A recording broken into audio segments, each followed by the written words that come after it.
और हमारे साथ खुराना साहब दिल्ली प्रदेश के हमारे स्पोक्सपर्सन हैं और मैं मीनाक्षी जी से रिक्वेस्ट करूंगा कि वो अपनी बात प्रेस के माध्यम से सबके साथ करें। नमस्कार मित्रों, आज की जो विषय है वो ये है कि पिछले 5 दिन से भारतीय जनता पार्टी धरने पर बैठी है और धरने पर बैठी है क्योंकि शीश महल का हिसाब किताब हमको चाहिए। और आपको 2 बातें मैं मुख्य तौर पर आपके माध्यम से सबको बताना चाहती हूँ। वो ये है कि एक है नैतिक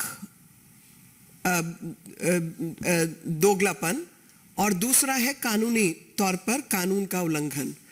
तो नैतिक दोगलापन केजरीवाल जी के व्यवहार में साबित होता है कि एक तरफ उन्होंने कहा था कि मैं बहुत ऑस्टियर साधारण जिंदगी जीऊंगा, घोड़ा गाड़ी बंगला नहीं लूंगा, और उन्होंने वो सब केवल लिया नहीं बल्कि अपने लिए 7 स्टार फैसिलिटी बनाने का काम किया। दूसरा, ऐसे समय पर यह सब हुआ जब दिल्ली की जनता ऑक्सीजन, और आपको याद होगा कि इन्होंने ऑक्सीजन के ऊपर कुछ इन्वेस्ट नहीं किया, केंद्र सरकार के ऊपर लगातार प्रेशर बनाते रहे कि 972 मेट्रिक टन हमको ऑक्सीजन चाहिए, जो पूरे देश की जरूरत थी। कोरोना से पहले पूरा देश 972 मेट्रिक टन ऑक्सीजन इस्तेमाल करता था, मेडिकल ऑक्सीजन। केवल दिल्ली के लिए इनको इतनी ऑक्सीजन चाहिए थी और उसको कहां व्यवस्थित ढंग से बांटना है, करना है, उसकी कोई काम नहीं किया, बल्कि प्राइवेट अस्पतालों की जहां उनकी अपनी सप्लाई चेन बनी हुई थी उसको तोड़कर इन्होंने बाकी जगह भेजने का प्रावधान किया, जिसमें कई लोग, गंगाराम अस्पताल, बाकी जगह पर उनकी मौत भी हुई। तो ऐसे समय पर जब दिल्ली की जनता त्राहिमाम थी कोरोना से, भोजन की व्यवस्था, मास्क की व्यवस्था, सैनिटाइजर्स की व्यवस्था, सफाई की व्यवस्था, ये सब चीजें चाहिए थी, और साथ ही कंस्ट्रक्शन के ऊपर, निर्माण के ऊपर रोक थी। ऐसे समय पर यह कार्य किया गया और 45 करोड़ रुपए उस पर खर्चे गए, जब 1-1 रुपए की जरूरत व्यक्तियों के जीवन बचाने की थी। और उन्हीं मजदूरों को जबरन दिल्ली से निकालकर अन्य जगहों पर, उनके स्थानों पर, बिहार, उत्तर प्रदेश, सब जगह धकेला गया। वो दिन मेरी आंखों के सामने है और मैं चाहूंगी कि सब लोग उस दिन को याद करें कि एक तरफ व्यक्ति को नहीं पता कि अगला दिन, अगला मिनट नसीब होगा या नहीं, कोरोना की मार कैसी पड़ेगी, और वहां पर यह व्यक्ति अपना शीश महल बना रहा था। यह हुई नैतिक मूल्यों का हनन और मॉरल रॉन्ग। सेकेंड एस्पेक्ट, जो दूसरा एस्पेक्ट है, वो है कानूनी उल्लंघन। देश के प्रधानमंत्री या मुख्यमंत्री या इन पदों पर रहने वाले लोग अगर लोकतंत्र की दुहाई देते हैं, संविधान की दुहाई देते हैं, तो उसी संविधान के तहत बने हुए कानूनों का क्या उल्लंघन कर सकते हैं और फिर दुहाई भी दे सकते हैं। यह दोगलापन भी आप सबके सामने आना चाहिए। जब ये अपना मुकाबला कि प्रधानमंत्री के निवास पे इतना खर्च हुआ, फला मुख्यमंत्री के निवास पे इतना खर्च हुआ, तो भाई मुझे ये बता दो, उन्होंने नियम कानून को ताक पे रख के पैसा खर्च किया था या नियम कानून के अनुसार खर्च किया था? आप 100 करोड़ खर्च थे, लेकिन आप हिसाब तो बताओ, आप जगह तो बताओ। मास्टर प्लान दिल्ली 21 के मुताबिक जो ये क्षेत्र है सिविल लाइंस का, जहां पे इनका निवास है, उसमें ईंट भी नहीं लगा सकते। तोड़फोड़ तो बहुत दूर की बात है, क्योंकि वो लट्टियंस दिल्ली की तरीके की जगह है, जो नियम कानून के अनुसार हेरिटेज एरिया है, वहां पर आप कंस्ट्रक्शन नहीं कर सकते। इन्होंने वो कंस्ट्रक्शन किया। नंबर 2, अगर कुछ कंस्ट्रक्शन होता है, ईंट लगती है, कुछ भी काम होता है, उसके लिए आपको DUAC, Delhi urban art commission की परमिशन चाहिए होती है। आपने वो परमिशन ली? जवाब है नहीं, क्योंकि वो परमिशन कुछ कंडीशंस पे मिलती है कि कंस्ट्रक्शन ऐसा होगा, वैसा होगा, इस चीज का ध्यान रखा जाएगा, उस चीज का ध्यान रखा जाएगा, तो उसकी भी कोई परमिशन इन्होंने नहीं ली।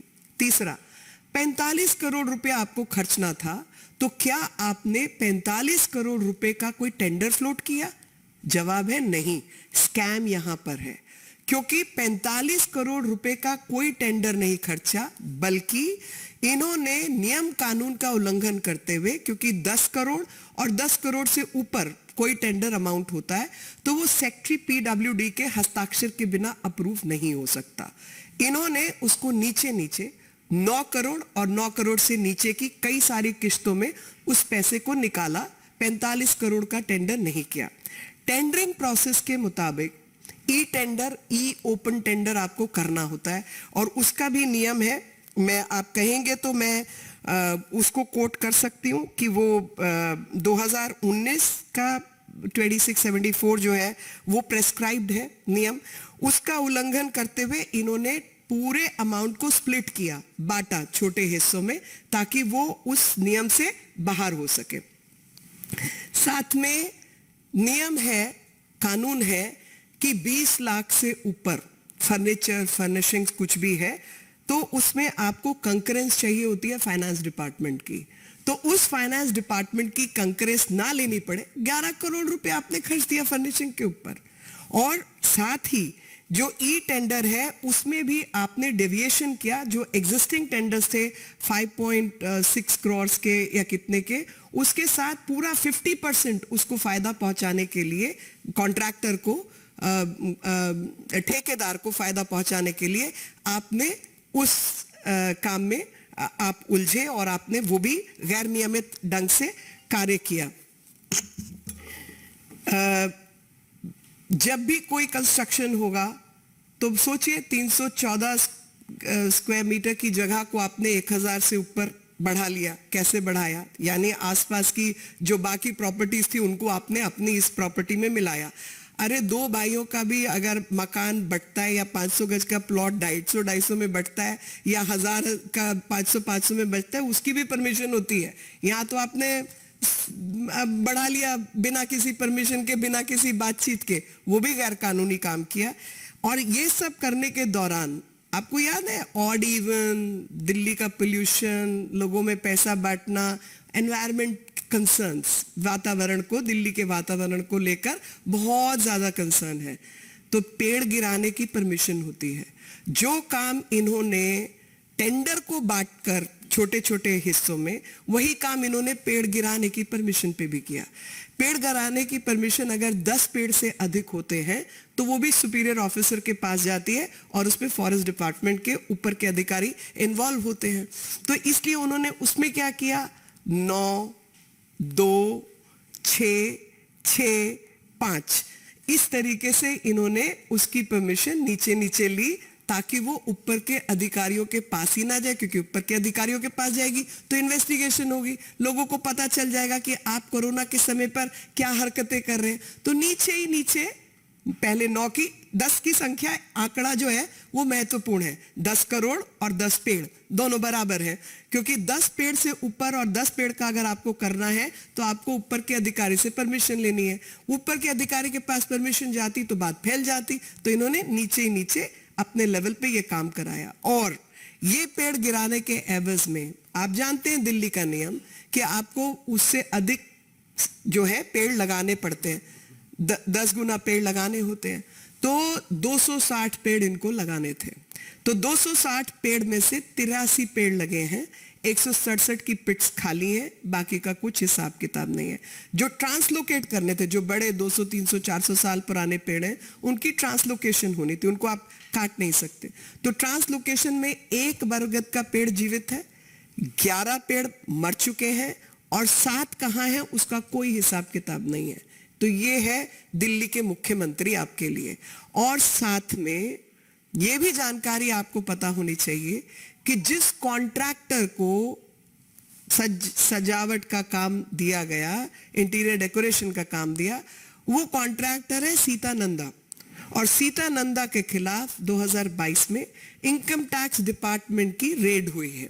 तो अभी इनकम टैक्स का कनेक्शन है, उसके करते वो कॉन्ट्रैक्टर बनी है, या एक भ्रष्टाचार दूसरा भ्रष्टाचार शामिल हुआ है, या पुराने इनकम टैक्स डिपार्टमेंट की रिश्तेदारी इनकी आपस में है, पहचान है, क्या है, इसकी भी जानकारी शायद मीडिया के बंधुओं को जाननी होगी। इन सब के बीच में जो बाकी चीज मैं आपको एक चीज और बताना चाहती हूं, वो ये है कि संजय सिंह कल से वापस true to its own colours, party का जो रंग है ना, उसी रंग के मुताबिक संजय सिंह ने एक और कार्य किया है, और वो है इतना झूठ बोलो, इतना बड़ा झूठ बोलो और इतनी बार बोलो कि झूठ सच लगने लगे। और उसी झूठ को सच लगाने के लिए वो एक कहावत और है, थोथा चना बाजे घना। तो वो थोथा चना बाजे घना इस तरीके से चल रहा है कि ईडी की जो चार्जशीट दाखिल हुई, सेकंड चार्जशीट, उसके अंदर 4 जगह पर संजय सिंह का नाम आया। 4 में से 3 जगह संजय सिंह का नाम ठीक है, एक जगह पर राहुल सिंह का नाम लिखना था जो कि एक्साइज कमिश्नर था, उसकी जगह पर टाइपिंग करते हुए गलती से संजय सिंह लिखा गया। और ये लिखते ही जैसे ही ईडी को एकदम से पता चला कि ये गलती हुई, 20 अप्रैल को उन्होंने एप्लीकेशन कोर्ट में लगाई कि ये हमसे गलती हुई है, एक जगह पर हमने गलत लिख दिया, यहां पे राहुल सिंह होना चाहिए। टाइप करते करते क्योंकि संजय सिंह 3-4 जगह आ चुका था, इस वजह से एक जगह पर हमने राहुल सिंह की जगह संजय सिंह लिखा। कोर्ट हमको परमिशन दे, अधिकार दे कि हम इसको ठीक करके, टाइपिंग एरर को ठीक करके फर्निश कर सके। और साथ ही 22 तारीख की एप्लीकेशन है कोर्ट की, 22 तारीख को संजय सिंह ने नोटिस जारी कर दिया कि ईडी ने डेफेमेशन किया, मेरा नाम गलत इस्तेमाल किया, ये किया वो किया, बिना बताए कि भाई 3 जगह सही नाम लिखा है आपका। और उन 3 जगह के मुताबिक 82 लाख रुपया आपने दिनेश अरोड़ा से लिया या नहीं, आप ये बताइए, आप इसका जवाब दीजिए कि होटल एसोसिएशन के क्विड प्रो क्यो के अंदर 3 बजे तक सारे होटल खुले रहेंगे, इसकी एवज में आपको 82 लाख रुपया मिला था या नहीं मिला था, आप इसका जवाब दीजिए। और उसका जवाब की तो बात नहीं कर रहे। 3 जगह नाम आया ईडी की चार्जशीट में, उसकी बात नहीं करे। एक जगह जो टाइपोग्राफिकल एरर है उसके लिए क्या चलाया, ईडी ने माफी मांगी, ईडी ने गलती की, ईडी ने नाम गलत किया। तो आप अंदाजा लगाइए कि कितना बड़ा झूठ, कितनी बार। और झूठ को सच बनाने के लिए ये पूरी पार्टी इसी तरीके की है, जहां पर इन सब ने मिलकर झूठ बार बार, संविधान की दुहाई बार बार। भाई जो सवाल डायरेक्टली आपसे पूछे जा रहे हैं, आप उसका जवाब क्यों नहीं देते? आप क्यों नहीं बताते कि ये काम आपने किया था या नहीं किया था? इसका संज्ञान लेने की आवश्यकता है। और मैं अपने मीडिया के सभी बंधुओं से ये दरख्वास्त करना चाहती हूं कि देश के लोकतंत्र में आपका रोल भी बहुत बड़ा है, और उस रोल के मुताबिक जो प्रश्न पूछे जाने चाहिए और जो सच्चाई है वो लोगों तक पहुंचनी चाहिए। लोगों को इस बात की सूचना होनी चाहिए कि ईडी ने चार्जशीट में इनका नाम 4 जगह इस्तेमाल किया है, जिसमें से 3 जगह ठीक है, एक जगह राहुल सिंह की जगह संजय सिंह लिखा गया है। उसके लिए ईडी ने 20 तारीख को ही दरखास्त लगा दी थी कि इसको ठीक करने का हमें मौका दिया जाए। तो ये आज की स्थिति है। और मैं दोबारा कहना चाहूंगी कि जो शीश महल है, जिसके दरवाजे आपने दिल्ली की जनता के लिए बंद किए हैं, आप 4-4 लाख का कमबोर्ड लगा रहे हैं, आप लाखों रुपए के पर्दे लगा रहे हैं, करोड़ों रुपया आपकी किचन में खर्च हो रहा है, आप 8 करोड़ का मार्बल लगा रहे हैं। मतलब आप अंदाजा लगाइए, एक तरफ आप कहते हैं छत लीक कर रही थी, अभी छत लीक कर रही है तो मैं छत रिपेयर करूंगी कि फ्लोर के ऊपर मार्बल लगाऊंगी? फ्लोर के मार्बल लगाने से छत लीक ठीक होती है क्या? या वाटर ट्रीटमेंट करना होता है? और कोई भी हिसाब लगा लो जी, कोई हिसाब लगा लो, पर स्क्वायर मीटर पर क्या अप्रूव्ड रेट है कंस्ट्रक्शन का? आपका हिसाब कैसे बनता है बताओ? कमोड 4 लाख का लगाने से मतलब बेहतर इस्तेमाल होता है क्या? मेरे को समझ, मतलब छत लीक कर रही है, पानी खराब है, अलमारी ठीक नहीं है, तो आप 4 लाख का कमोड लगाएंगे? मतलब बताइए जरा। ये जिस तरीके का झूठ, मैं वापस अपने इनिशियल स्टेटमेंट पर आती हूं कि जिन लोगों ने कहा कि घोड़ा गाड़ी बंगला नहीं चाहिए, वो अपने लिए 7 स्टार फैसिलिटी बना रहे हैं। ये तो नैतिक मूल्यों का हनन है या नहीं? So I will repeat all this in English because some may have that requirement. So to begin with, there are 2 aspects to the entire wrong. One is that for 5 days BJP has been sitting on dharna seeking investigation into the details of the wrongs committed by Aam Aadmi Party's supremo called Mr. Arvind Kejriwal. There are two aspects to the wrong. One aspect is the moral and ethical wrong. Moral and ethical wrong because at a time when Delhi was undergoing the stress of having corona all over, when people, the migrant laborer who have been used to build this Sheesh Mahal, were getting thrown out of Delhi by this very government without making adequate arrangements for them, at that point in time when Delhi needed oxygen and they were demanding 972 metric tons of oxygen for Delhi, for which there was no installation of any facility where all this could be stored or stacked up or distributed. So many people died in Gangaram Hospital and several other places because they diverted the private supply chain which those hospitals had made for themselves. And at that point in time, when people did not know whether for the next moment they are going to be alive or dead, at that point in time, this construction activity was going on in Delhi, which was illegal because at that point in time, construction was banned in Delhi. People needed masks, people needed sanitizers, people needed sanitation. Keeping all that aside, this person was building a Sheesh Mahal for himself. Number two, in this very regard, remember the day when he talked about Caesar's wife? He said, we are like Caesar's wife. I would say the Caesar himself is committing the wrongs. Because on one side he said he will not accept anything which is ultra luxurious. He will live an austere, simple life. Now, austere, simple life, a person wanted to live but built not a 5-star, but a 7-star facility for himself. So these are the aspects of moral wrong. The second aspect is the aspect of legal wrong. When he compares himself with the Prime Minister of the country or the Chief Ministers of the country, then they would have spent the money in terms of what the law permits, not against the law. Now, I will enumerate the legal wrongs which he has committed. Number one, the Master Plan 21, according to which it's not permitted to engage in any construction in this area which is called civil lines because it's a heritage area. Like civil lines, like Lutyens Delhi, you cannot even put a brick in violation of laws and you need to seek permission. So one, against the MPD 21, our Master Plan 21, you've constructed, which is one wrong, so you're violating the law.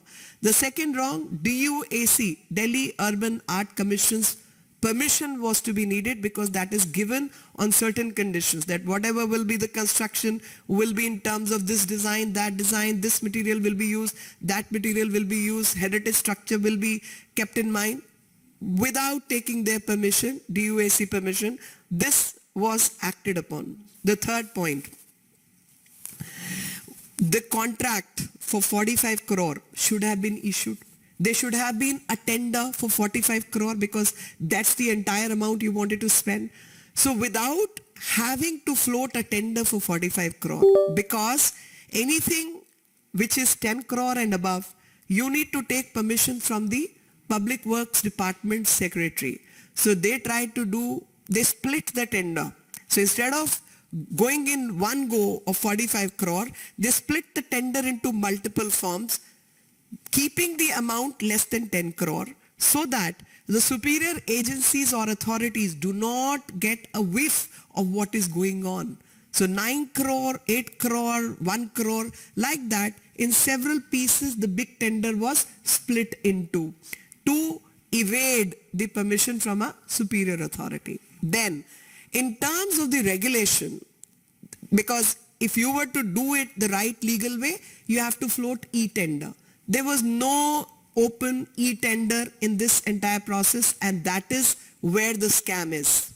Then, to benefit the contractor, the existing contracts were exercised. For example, 5.63 crore, 5 crore is the amount, and they had been given extension, which means benefiting the contractor by over 50%. That's the kind of work they have done in violation of the regulation. Then, other than this, for fixtures and furniture, anything above 20 lakh rupees, you need the finance department's permission. And for that, they have even violated that. So under a sanction order, without an open e-tender, under the sanctions, the existing contractors were given this work. Then the 10 crore and number 10, that's number E. So this is very important. Number 10 is really important because on one side the table is of 10 crores. On the other side, whenever for construction, etc., you have to fall the trees and you have to undertake any such activity. Anything above 10 trees, a superior authority needs to sign up for that procedure. And to evade that, the permission was sought for 9 trees, 2 trees, 6 trees, 6 trees, and 5 trees, so that the superior authorities do not get a whiff of it. And if they get a whiff of it, then in that case, everything will be blown and everyone will get to know what all is going on. So to evade that, they kept the number 10, less than number 10, and everybody knows in Delhi, people who talk about odd even, pollution in Delhi, etc., etc., this is the concern for pollution of Delhi. Because if you fall certain trees, certain numbers have to be planted. 10 times the numbers of, if I fall one tree, I have to plant 10 trees. In this case, 260 trees were to be planted next to DRDO, in DRDO itself, Metcalf House. At that place, only 83 trees have been planted, 167 pits are empty, and nobody knows what happened to the rest. Translocation of trees. So 26 trees were to be translocated. One tree, one burger tree, banyan tree is found to be transplanted. 11 trees are found to be dead, and nobody knows what happened to the 7 trees. And those 7 trees, whether they are dead, alive, translocated where, nobody has any knowledge. So this is the concern for the environment of Delhi, this Delhi Chief Minister has. Interestingly, Sita Nanda, who's supposed to be the decorator and who got the contracts for decoration and interior decoration, was given 1 crore as the consultancy fee, has been found to be involved in some taxation wrong, and there was an income tax raid at the premises of Sita Nanda. Now, whether it's the income tax connection or it's the wrongdoers connection, these people have been used for decorating the house of the Sheesh Mahal of the Delhi Chief Minister. Instead of answering all this, they are constantly obfuscating and creating confusion in the minds of people, constantly telling lies. That's what Aam Aadmi Party has reduced itself to, and which is a matter of shame, because when you are dealing with subject matters which concern your integrity, party's integrity, and you're constantly talking about the constitutional morality, you're talking about the legal morality of an authority. At that point in time, Sanjay Singh from Aam Aadmi Party has been making false accusations and is trying to derail the public opinion by lying, not just lying, lying multiple times, lying aloud, so that people do not get to see the truth. I request the friends from the media, the members of the media, to bring the truth to the notice of the people. And the truth is that in ED charge sheet, the second charge sheet filed by ED, the name of Mr. Sanjay Singh has come at 4 places. And when the name has come at 4 places, 3 places the name has been correctly used as per the statement of the ED, and only at 1 place there is a gentleman called Rahul Singh who happened to be the excise commissioner at that point in time. And instead of using Rahul Singh's name, the name of Sanjay Singh was wrongly typed. When this came to the notice of the ED on 20th April 23, ED moved an application before the court saying that this be corrected and we be allowed to correctly furnish the charge sheet. It never said that 3 places Sanjay Singh's name has been wrongly used. Only at one place the name of Sanjay Singh has been wrongly typed. So allow us to correct that. On 22nd of April, Sanjay Singh sent a notice to the ED, defamation, my name's been wrongly used, etc., and tried to obfuscate the entire issue by saying it's a case of defamation. The ED is being blatantly used against me. The fact of the matter is that Mr. Sanjay Singh, question still remains, that whether Mr. Sanjay Singh received a sum of rupees 82 lakhs from Dinesh Arora or not for increasing the timing of the Delhi hotels by 3 a.m. That is the question which Mr. Sanjay Singh should directly answer. That's where I rest my case.